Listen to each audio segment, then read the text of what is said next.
నమస్తే సీమా న్యూస్ కి స్వాగతం. ముందుగా ముఖ్యాంశాలు వివరాలకు వెళ్తే కర్నూలు నగరం ప్రధాన రోడ్లలో పైప్ లైన్ల కోసం తవ్విన గుంతలు మరమ్మతులు చేయకపోవడం, 5-6 అడుగుల విస్తీర్ణం గల కాల్వలపై ఆర్సీసీ స్లాబులు వేయకుండా వదిలివేయడంతో ప్రజలు ప్రాణాలు అరచేతిలో పెట్టుకుని ప్రయాణం చేయవలసి వస్తుందని బీఎస్ఎన్ఎల్ పెన్షనర్ అసోసియేషన్ జిల్లా నాయకులు ఎస్కే షబ్బీర్, పట్టణ పౌర సంక్షేమ సంఘం నాయకులు ఇరిగినేని పుల్లారెడ్డి, ఎం నాగరాజు ఆవేదన వ్యక్తం చేశారు.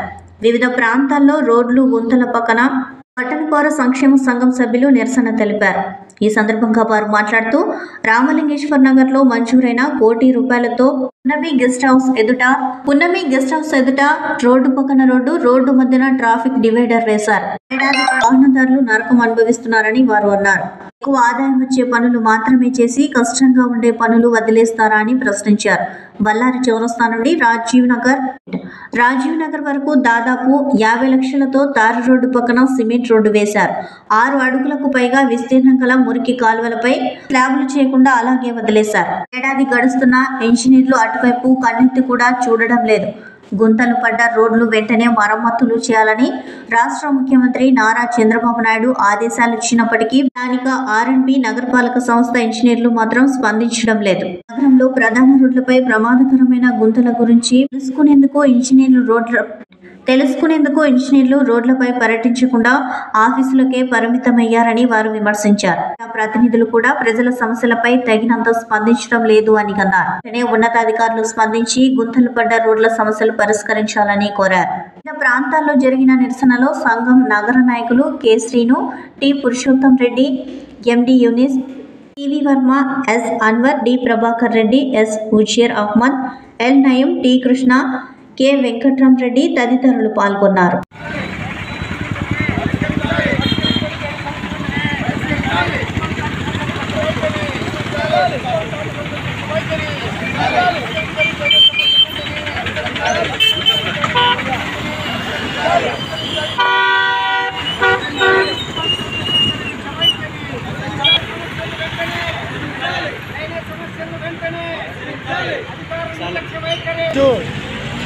పట్టణ పౌర సంక్షేమ సంఘం ఆధ్వర్యంలో కర్నూలు నగరంలో ప్రధానంగా డ్రైనేజ్ సమస్యలపైన పర్యటించడం జరిగింది.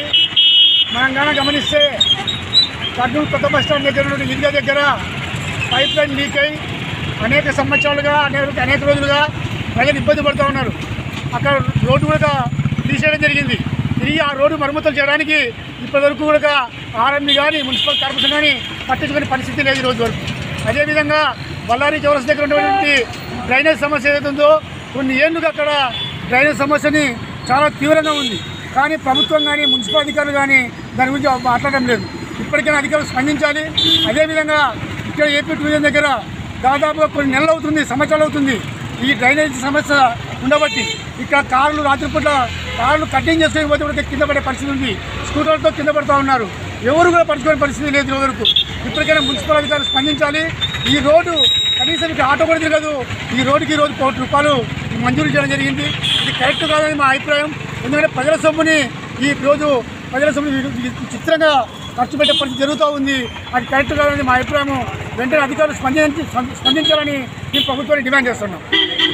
జిల్లా కేంద్రంలో ఆర్ఎన్బికి సంబంధించినటువంటి ప్రధాన రోడ్లు ప్రమాదకరంగా మారినాయి. ప్రతిరోజు కూడా ప్రమాదాలు జరుగుతున్నాయి. కొత్త బస్టాండ్ సమీపంలో ఈద్గా దగ్గర మున్సిపాలిటీ వాళ్ళు తువ్వి వదిలిపెట్టారు. ఆర్ఎన్బి వాళ్ళు మరమ్మతులు చేశారు. మరమ్మతులు చేస్తే కనీసం 1 నెల రోజులు కూడా ఉండాలి కదా, లేదు, మళ్ళా గుంతలు పడింది. అట్లాగే బళ్ళారి రోడ్లో 50 లక్షలు శాంక్షన్ అయినాయి. దాదాపు 1.5 సంవత్సరం అవుతుంది. బాగున్న కాడంతా రోడ్డు వేసినారు, కల్వర్టు పైన మాత్రం వదిలేశారు. రోజు ఆ గుంతలో ప్రమాదాలు జరుగుతూ ఉన్నాయి. అట్లాగే కర్నూలులో ఒక ముఖ్యమైనటువంటి పున్నమి గెస్ట్ హౌస్ వెంకటరమణ కాలనీ పక్కనే పక్కన రోడ్డు వేయడానికి ₹1 కోటి శాంక్షన్ చేసినట్టు తెలిసింది. గంట సేపు నిలబడితే ఒక్క ఆటో పోదు, 10 మంది జనం తిరగరు. రోడ్డు పక్కన రోడ్డు వేయడానికి ₹1 కోటి మంజూరు చేశారు. కానీ రోడ్డు బాగున్న కాడంతా రోడ్డు వేసేశారు. బాగలేని కాడ ఈరోజు వదిలిపెట్టేశారు. 1.5 సంవత్సరం అవుతా ఉంది. గ్రామీణ ప్రాంతాలలో కూడా, అడవిలో కూడా ఇట్లా ఉండదు. అడవిలో కూడా ఇంత అన్యాయంగా ఉండదు. నేను ఈ ప్రభుత్వాన్ని పాలకులను అడుగుతా ఉన్నాను, అయ్యా అధికారులు ఏం చేస్తూ ఉన్నారు? ఇంజనీర్లు మీటింగులలో అధికార పార్టీ నాయకులకు అనుకూలంగా వ్యవహరించడం, మీటింగులలో తీర్మానం చేయడం, ఆఫీసులకే పరిమితం అవుతున్నారు. ఇంజనీర్లు రోడ్లపైన తిరగడం లేదు, పాలక వర్గం రోడ్లపైకి రావడం లేదు. పన్నులు పెంచడము, పన్నులు వసూలు చేయడము, ఎవరికి దొరికినది వాళ్ళు కమిషన్ల రూపంలో తినడం తప్ప నిజమైన ప్రమాదకరమైనటువంటి ప్రజల సమస్యలు పట్టించుకోవడం లేదు. ముఖ్యమంత్రి ఆదేశించాడు, 15 రోజులు అవుతుంది, మొత్తం గుంతలు ఉన్న రోడ్లన్నీ మరమ్మతులు చేయమని రాష్ట్ర ముఖ్యమంత్రి చంద్రబాబు నాయుడు ఆదేశిస్తే కూడా ఇంతవరకు రోడ్ల గుంతల పైన మట్టి వేద్దామని కానీ స్లాబ్ వేద్దామని కానీ ఆర్ఎన్బి వాళ్ళు మున్సిపల్ అధికారులు ఎవరు కూడా స్పందించడం లేదు. కాబట్టి ఈరోజు పట్టణ పౌర సంక్షేమ సంఘంగా గుంతల దగ్గర నిలబడి నిరసన తెలిపాము. ఇప్పటికైనా ప్రభుత్వం జోక్యం చేసుకొని ప్రమాదకరమైనటువంటి గుంతలన్నీ కూడా మరమ్మతులు చేయాలని చెప్పి పట్టణ పౌర సంక్షేమ సంఘంగా నేను ఇరిగినేని పుల్లారెడ్డి, పట్టణ పౌర సంక్షేమ సంఘం నాయకులు, కర్నూలు. కర్నూలు జిల్లా న్యాయమూర్తుల 2 జిల్లా స్థాయి వర్క్షాప్ జరిగింది. ఈ వర్క్షాప్ జిల్లా అదనపు న్యాయమూర్తి భూపాల్ రెడ్డి అధ్యక్షతన విశ్రాంత న్యాయమూర్తుల కృష్ణయ్య, శైలజ ఆధ్వర్యంలో కొత్తగా న్యాయమూర్తులుగా ఎన్నికైన వారికి శిక్షణ ఇచ్చారు. ఈ కార్యక్రమంలో సీనియర్, జూనియర్ సివిల్ జడ్జీలు పాల్గొన్నారు.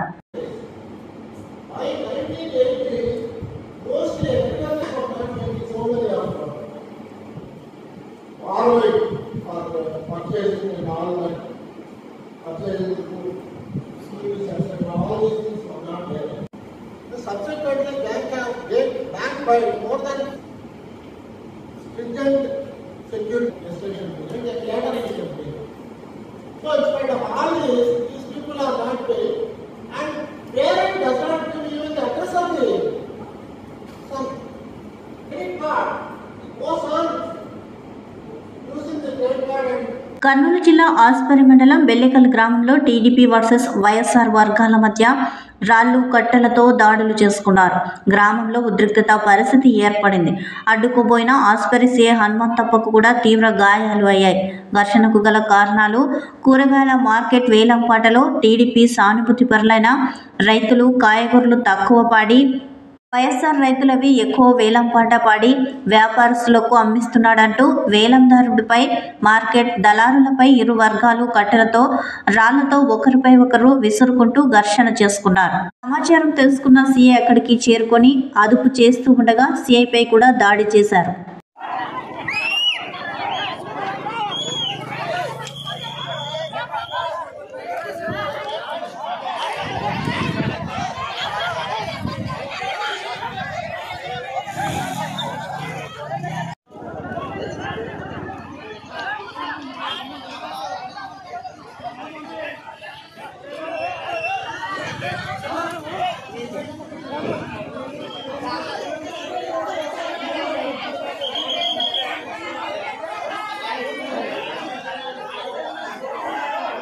ఎస్సీ వర్గీకరణకు సుప్రీంకోర్టులో అనుకూలంగా తీర్పు ఇవ్వడంతో కర్నూలులో ఎంఆర్పీఎస్ ఆధ్వర్యంలో సంబరాలు కొనసాగుతున్నాయి. కర్నూలులోని కల్లూరు వద్దనున్న అంబేద్కర్ విగ్రహానికి ఎంఆర్పీఎస్ నాయకులు పాలాభిషేకం చేశారు. 30 సంవత్సరాల సుదీర్ఘ పోరాటంలో ఎందరో అమరవీరుల త్యాగ ఫలితంగా ఎస్సీ వర్గీకరణ సాధ్యమైందని వారు తెలిపారు. వర్గీకరణకు సహకరించిన దేశ ప్రధానమంత్రి నరేంద్ర మోదీకి, ముఖ్యమంత్రి నారా చంద్రబాబు నాయుడుకు వారు ధన్యవాదాలు తెలిపారు. ఈ కార్యక్రమంలో ఎంఆర్పీఎస్ నాయకులు రెడ్డిపోగు విజయ్, పాముల కుమార్, సూరి తదితరులు పాల్గొన్నారు. ఈ వర్గీకరణ ఫలాలని ఈ సందర్భంగా తెలియజేస్తున్నాను. అయ్యా అమరులారా, నిజంగా ఈరోజు మీకు జోహార్లు అర్పిస్తున్నాం.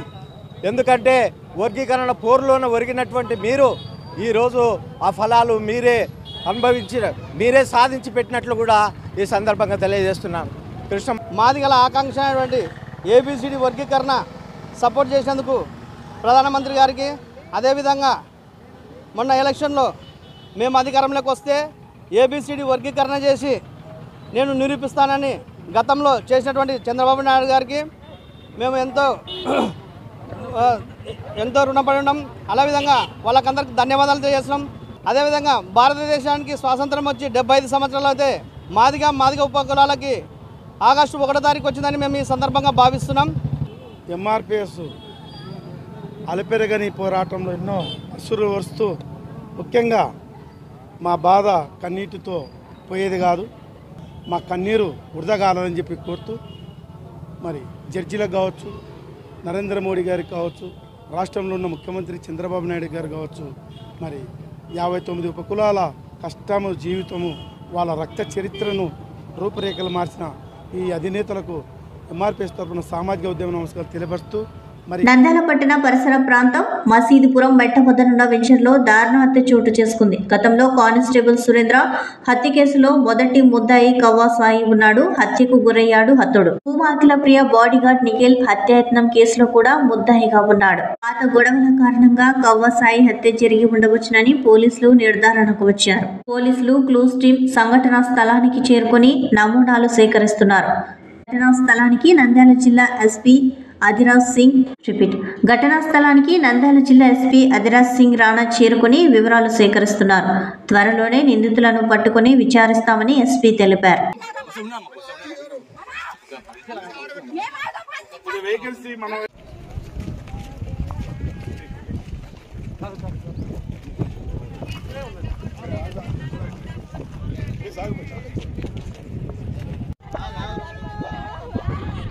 ఎస్సీ వర్గీకరణకు సంబంధించి సుప్రీంకోర్టు ఇచ్చిన తీర్పుపై తిరిగి సుప్రీంకోర్టులో రిట్ పిటిషన్ వేస్తామని మాల మహానాడు నాయకులు కర్నూలు తెలిపారు.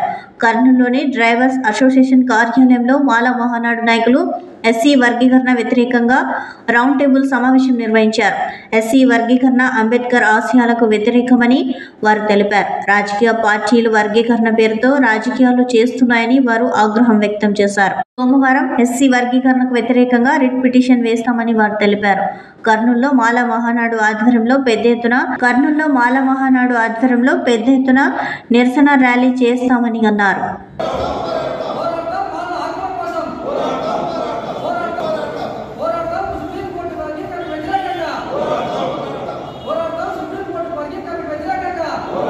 గత 27 సంవత్సరాల నుండి అంబేద్కర్ ఆశయాలకి వ్యతిరేకంగా, అదేవిధంగా రాజ్యాంగ స్ఫూర్తికి వ్యతిరేకంగా ఎస్సీ వర్గీకరణ చేయాలని చెప్పేసి పోరాటాలు జరుగుతున్నాయి. దానికి వ్యతిరేకంగా కోర్టుల్లోనూ ప్రభుత్వాల్లోనూ చాలా చర్చలు జరిగినాయి.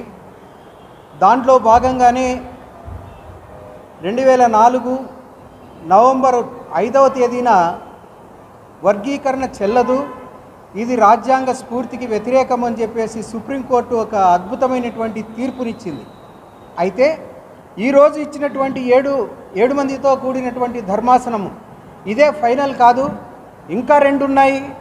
రాజ్యాంగబద్ధంగా ఏర్పాటైనటువంటి కోర్టులు ముఖ్యంగా ఈ 4, 5, 7, 9, 11 మందితో కూడినటువంటి ధర్మాసనాలు ఉన్నాయి.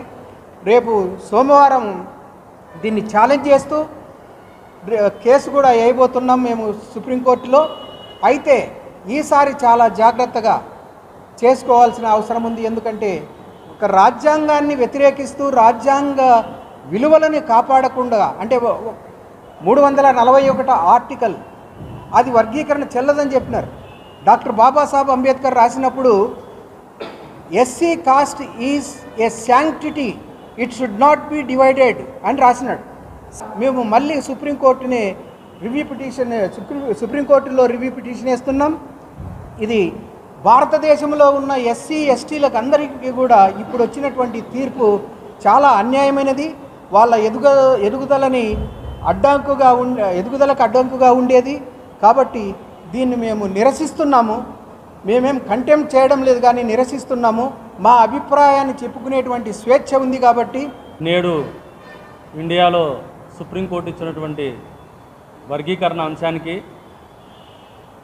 వ్యతిరేకంగా, అంటే నిరసనగా మాల సామాజిక వర్గానికి చెందినటువంటి అన్ని మాల సంఘాల జేఏసీ ఆధ్వర్యంలో కర్నూలులో వచ్చే వారంలో శాంతియుతమైన పద్ధతిలో రాజ్యాంగం లోబడి డాక్టర్ బాబాసాహెబ్ అంబేద్కర్ ఏదైతే రాజ్యాంగంలో పొందుపరిచారో ఆర్టికల్స్ ప్రకారం మా యొక్క హక్కులను కాపాడడం కోసం, మా పిల్లల భవిష్యత్తు కోసం కర్నూలు జిల్లా నందు కలెక్టరేట్ వరకు ఒక నిరసన ర్యాలీగా శాంతియుతమైన పద్ధతిలో నిర్వహిస్తున్నాం.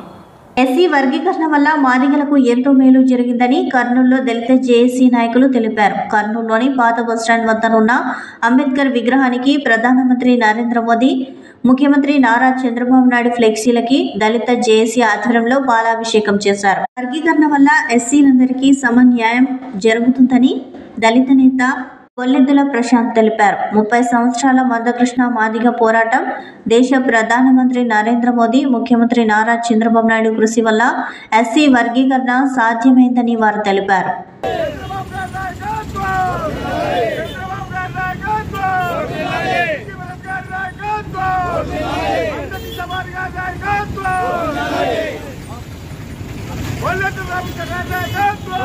నేను స్వర్గస్థులైన బొల్లెద్దుల రామకృష్ణ గారి పెద్ద కుమారుణ్ణి. ఇవాళ మనం ఇలా సమావేశం గల ముఖ్య కారణము ఆగస్టు 1, 2024 మనకు సుప్రీంకోర్టు ధర్మాసనం మనకు వర్గీకరణ మీద మనకు చాలా పాజిటివ్గా తీర్పు వచ్చింది. మనం కొంచెం చరిత్ర చూసుకున్నట్టయితే భారత రాజ్యాంగం మనకు స్వాతంత్రం వచ్చినప్పుడు ఏదైతే మనకు సమానత్వం కల్పించిందో, ఈక్వాలిటీ అనేది, ఇప్పుడు ఈ సుప్రీంకోర్టు యొక్క తీర్పు దాని సమానత్వం నుండి న్యాయం వైపుకు, అంటే ఈక్విటీ, అందరూ ఒకటే అని కాకుండా ఎవరికి అనుకూలం, ఎవరికి ఎంత చేయాలనో ఆ విధంగా దానికి తీర్పు వచ్చింది. సో మనం అందరము దీని ఒక తీర్పును ఒక అడుగులా తీసుకొని మనం అన్ని విధాలుగా పోరాటం చేసి మన యొక్క ముఖ్యమంత్రి గారిని అయితే, మన రాష్ట్ర మంత్రివర్యులు గారైతేనేమి, దీనికోసము అసెంబ్లీలో తీర్మానం పెట్టి దీని ఒక హక్కులాగా మనం తీసుకొని దీన్ని తీర్మానం చేసుకుంటే ఇంకా మనం సక్సెస్ అయినట్టు. ఇది కేవలం ఒక అడుగు మాత్రమే. సో దీనికోసం ఎన్నో 30 ఏళ్ళ నుండి పాటుపడిన మన మందకృష్ణ మాదిగ గారికి హృదయపూర్వక నమస్కారాలు. Thank you. అలాంటిది వద్దు, ఇద్దరము కుటుంబంగా కలిసి ఉండి ఈరోజు ఈ రిజర్వేషన్ అమలు చేసుకున్నాం. న్యాయస్థానము రాష్ట్రాలే ఈ న్యాయాన్ని మీరు మీ అవసరాన్ని బట్టి మీరు చేసుకోవచ్చు అని చెప్పడం జరిగింది. ఈరోజు ఈ రాష్ట్ర ప్రభుత్వం కూడా రెండు, తెలంగాణ ప్రభుత్వం అయితే, ఆంధ్రప్రదేశ్ ప్రభుత్వం అయితే, ఇద్దరు ముఖ్యమంత్రులు ఈరోజు ఘనంగా చెప్పడం జరిగింది. మరి మా ఎమ్మెల్యేలకు, ఎంపీలకు, రాజకీయ నాయకులు అందరూ కూడా చెప్తున్నాం, దీన్ని ఇమీడియట్గా మన ముఖ్యమంత్రి నారా చంద్రబాబు గారికి ప్రెజర్ పెట్టి అసెంబ్లీలో తీర్మానం చేసుకొని దీన్ని రాజ్యాంగంలో మనము ఒక హక్కుగా కల్పించుకుంటే భారతదేశంలో ఉన్న మాదిగలందరూ కూడా ఎంతో తృప్తి పొంది ఉద్యోగంలో అయితేనేమి, చదువులు అయితేనేమి, ప్రమోషన్లు అయితేనేమి అన్ని విధాలా ఈరోజు మనకి లబ్ధి పొందుతుంది. కాబట్టి మనందరం మాదిగలందరూ కూడా ఏకంగా ఉండి ఈ రాజ్యాంగం మనం కల్పించే హక్కుని మరి డాక్టర్ బిఆర్ అంబేద్కర్ గారు మనకి ఈ రాజ్యాంగ హక్కును మనకు కల్పించారు. Very much. యావత్ భారతదేశంలో ఉండే మాదిగలందరికీ 2024 సంవత్సరము ఆగస్టు 1వ తేదీ ఒక పండగ వాతావరణాన్ని నెలకొల్పినటువంటి గౌరవ ధర్మాసనం, సుప్రీంకోర్టు న్యాయమూర్తులకు శిరస్సు వచ్చి మా మాదిగల తరపున ధన్యవాదాలు తెలియజేస్తున్నాము. 30 సంవత్సరాలు ఎస్సీ వర్గీకరణ చారిత్రాత్మక విజయమని బీజేపీ రాష్ట్ర నాయకులు నాగరూరు రాఘవేంద్ర కర్నూలులో అన్నారు. ఎస్సీ వర్గీకరణ చేసినందుకు దేశ ప్రధానమంత్రి నరేంద్ర మోదీ చిత్రపటానికి కర్నూలు కలెక్టర్ కార్యాలయం ముందు బీజేపీ నేతలు పాలాభిషేకం చేశారు. ఎస్సీ వర్గీకరణ కోసం ఎన్నో సంవత్సరాలు ప్రభుత్వాలను అడిగినా నెరవేరలేదని, ప్రధానమంత్రి నరేంద్ర మోదీ ఆధ్వర్యంలో ఎస్సీల కళ నెరవేరిందని అన్నారు. ఎంతో పెద్ద పండగ జరుపుకోవాలి. యాక్చువల్గా అయితే ఇది ఎంత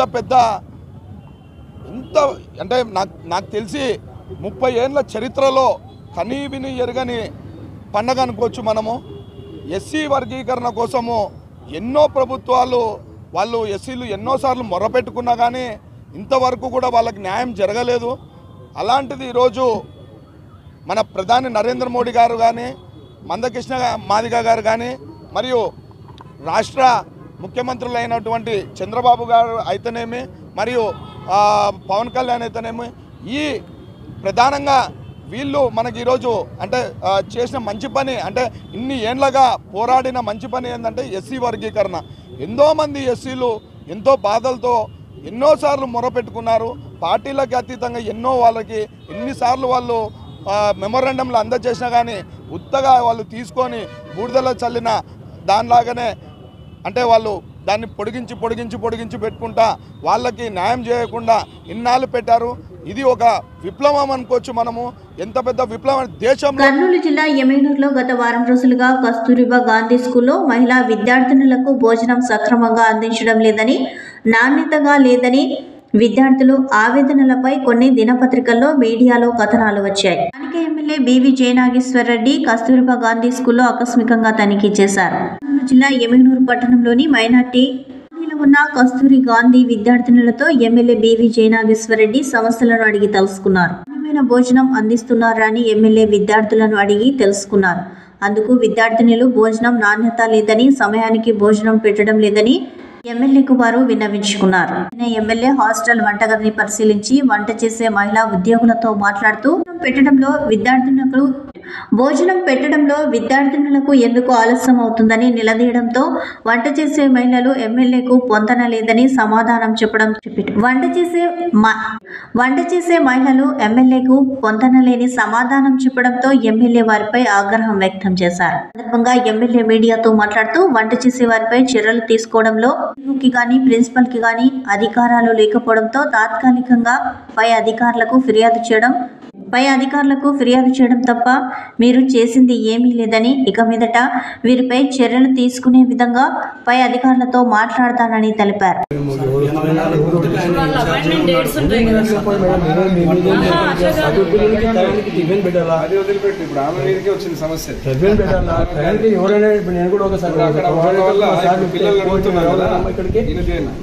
వాళ్ళ వల్లే సమస్య వాళ్ళ వల్లే మేడం చెప్పింది సార్.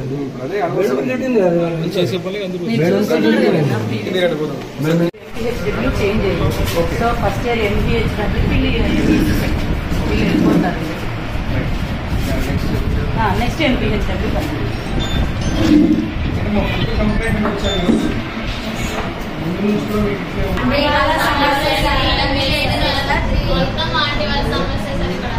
పరిస్థితి చూస్తే నేను దాదాపు 4-5 రోజుల కింద ఒక వీడియో చూడడం, పిల్లలకు సరైన సమయానికి భోజనం కానీ టిఫిన్ కానీ పెట్టలేకపోతున్నారని చెప్పడం జరిగింది. రండి ఎమ్మెల్యే గారు, ఇక్కడే దీనికి ఇక్కడ వచ్చినప్పుడు చూస్తే పరిస్థితి ఎవరైతే ఇక్కడ వంట ఉన్నారో ఆ వంటకు సంబంధించిన వాళ్ళ కోఆర్డినేషన్ సరిగా లేక పిల్లలకి ఈరోజు చపాతీలు చేసే విషయంలో కానీ, భోజనం పెట్టే విషయంలో కానీ, టిఫిన్ పెట్టే విషయంలో కూడా పూర్తిగా వాళ్ళు లేట్ చేస్తూ ఇబ్బంది పెట్టే పరిస్థితి తీసుకొచ్చారు. నేను ప్రిన్సిపల్ గారిని కూడా, ఎందుకంటే ఇక్కడ ఉన్నటువంటి అధికారులు కూడా, ఎందుకంటే వాళ్ళు ఆల్రెడీ ఇంటిమేట్ చేశారంటున్నారు. కానీ ఇక్కడ ఇంకొక గమ్మత్ ఏమంటే గతంలో ఉన్న సిస్టమ్కి ఇప్పుడున్న సిస్టమ్ ఇప్పుడు ఆప్కాస్ కింద ఉన్నారు. వాళ్ళు ఎప్పుడైతే ఆప్కాస్ కింద ఉన్నారో ప్రిన్సిపల్ కానీ ఎంఈఓ కానీ ఓన్లీ ఇన్ఫర్మేషన్ ఇవ్వగలరు కానీ వీళ్ళు వాళ్ళ మీద చర్యలు తీసుకునే పరిస్థితి లేదు. సో నేను అది కూడా అంటున్నా, మీరు ఎందుకంటే లీనియంట్గా ఉన్నారు. ఇప్పుడు ఏజెన్సీ మీద ఎవరైతే ఉన్నారో వాళ్ళు ఎప్పటి నుంచి వచ్చారు, వాళ్ళ క్వాలిటీ లేదు, అక్కడ మెన్ను కూడా లేరు. వాళ్ళు కూడా ఏమంటున్నారు, మాకు సరిపడిన స్టాఫ్ ఉంది, మేము చేయలేకపోతున్నామని. వీటన్నింటి మీద కూడా దృష్టి పెట్టి ప్రభుత్వానికి తీసుకెళ్ళడం జరుగుతుంది. నేను కలెక్టర్ గారితో కూడా మాట్లాడతా, విషయం చెప్తా. ఇక్కడ ఎవరైతే ఉన్నారో సక్రమంగా వాళ్ళ క్వాలిటీ వర్క్ చేయకపోతే వాళ్ళని పెట్టడం వేస్ట్. ఎవరైతే పిల్లలకి ఈరోజు ఉన్నది, ఈ ప్రభుత్వ ముఖ్య ఉద్దేశం ఎక్కడ కూడా ఈరోజు ముఖ్యమంత్రిగా చంద్రబాబు నాయుడు గారు కూటమి ప్రభుత్వ అధికారంలోకి వచ్చిన తర్వాత మా ఉద్దేశం అంతా స్కూల్స్ మీరు చూస్తున్నారు, ఇన్ఫ్రాస్ట్రక్చర్ ఇది ఏ టైంలో శాంక్షన్ అయింది, మా టైంలో శాంక్షన్ అయినా కూడా ఈ రోజు వరకు కట్టే పరిస్థితి లేదు. ఎక్కడ చూసినా పోలవరం ప్రాజెక్ట్ కట్టినట్టు కడుతున్నారు దాన్ని. ఆఖరికి ఎమ్మెల్యేగా వచ్చి మా ప్రభుత్వం వచ్చే పరిస్థితి కూడా లేదు. వచ్చిన తర్వాత కూడా ఈరోజు పరిస్థితి చూస్తే అన్ని ఇట్లే మిగిలిపోయి ఉన్నాయి. నిధులు లేవు, అదే రకంగా విధులు నిర్వహించే వాళ్ళ యొక్క బాధ్యత రాహిత్యం కూడా ఉంది. దాని మీద చర్యలు తీసుకోవాలని చెప్తాం. అదేవిధంగా ఈ ఏజెన్సీ, ఎందుకంటే ఇక్కడ ప్రిన్సిపల్ ఎంఈఓ తప్పనేది కాదు, పాయింట్ ఇంతటితో సమాప్తం. నమస్కారం.